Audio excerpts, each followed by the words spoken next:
बाज़ लोग ये कह देंगे कि ये किताब जिससे आप दर्स दे रहे हैं, ये जो रिवायात आपने पढ़ी है, ये ज़ईफ़ है। तो जो ये कहे कि ये रिवायात ज़ईफ़ है, इसको ज़ईफ़ कहने से पहले एक बात ज़हन में रखें, क्या मैंने अकीदे के बाब में हदीस पढ़ दी है? मैंने क्या अहकाम के तराजुर में हदीस पढ़ दी है? मैंने तो नसीहत के बाब में पढ़ी है, फजीलत के बाब में पढ़ी है, और 1400 साल के आइम्मा की तारीख है कि हदीस ज़ईफ़ जिस दर्जे के भी हो, वो फजीलत के मैदान में फजीलत के बाब में कबूल की जाती।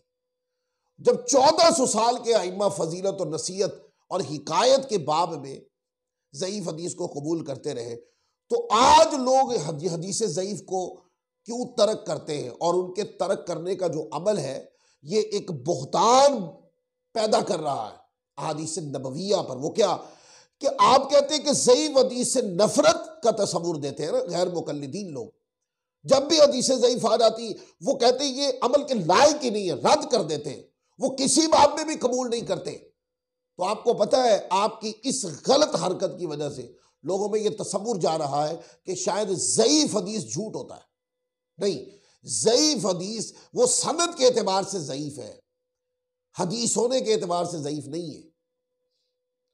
उससे अहकाम का और अकीदे का इस्तदलाल नहीं हो सकता, लेकिन उससे हिकायत कर सकते हैं, नसीहत कर सकते हैं, आप उससे फजीलत बयान कर सकते हैं।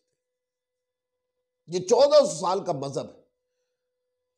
लिहाजा लोगों को जब आप कहें हदीस सही मौजूद है उस बाब में, तो आला, हदीस हसन मौजूद है तो आला, और अगर हदीस सही और हदीस हसन उस बाब में नहीं तो हदीस ज़ईफ़ है, तो आप बाब मुतय्यन करें। क्या नसीहत का बाब है तो आला, हिकायत का बाब है तो ज़ईफ़ हदीस भी हो आला, फजीलत का बाब है ज़ईफ़ हदीस भी हो तो आला।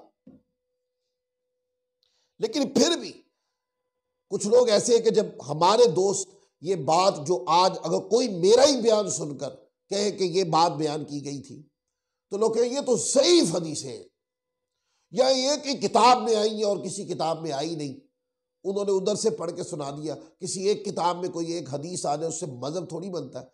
भाई हाँ, बनता है।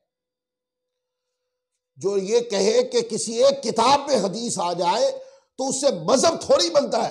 हाँ, एक ही किताब में हदीस आ जाए उससे मजहब बन जाता है, क्योंकि हमारे अकीदे का जो तस्वुर है वो किसी किताब पर नहीं है, वो अल्लाह की किताब कुरान पर है और मुस्तफ़ा की हदीस पर है। ये फिर एक मौजू है, अगर इस पर गुफ्तगू करेंगे किसी वक्त, कि कितनी के हदीसें हैं कि जो एक इमाम ने रिवायत की, दूसरी किसी किताब के अंदर ही नहीं आई। उसके बाद जितनी भी छोटी किताबों ने रिवायत किया, उन्होंने उस इमाम का हवाला दे के रिवायत किया। ना उनसे पहले वो हदीस किसी ने रिवायत की, ना उनके बाद किसी ने रिवायत की, बाद वालों ने उन्हीं के हवाले से आगे बयान की है, और दूसरी किसी सनद से वो रिवायत नहीं है। और फिर बाद में उलमा ने कहा कि इसी पर ही मजहब है। इमाम तिरमिज़ी रहमतुल्लाह अलैह एक तादाद है हदीस की कि जिनको खुद ज़ईफ़ भी कहा और फरमाया कि अमल इसी पर है। ये एक बहस है अलग, मैं इस तरफ नहीं जाना चाहता। तो अगर सवाल पैदा हो कि ये एक ही किताब है, इसके अंदर हदीस है और ये तो ज़ईफ़ है, और तो कभी किसी किताब में हदीस नहीं आई है, और किताबों में भी ये हदीस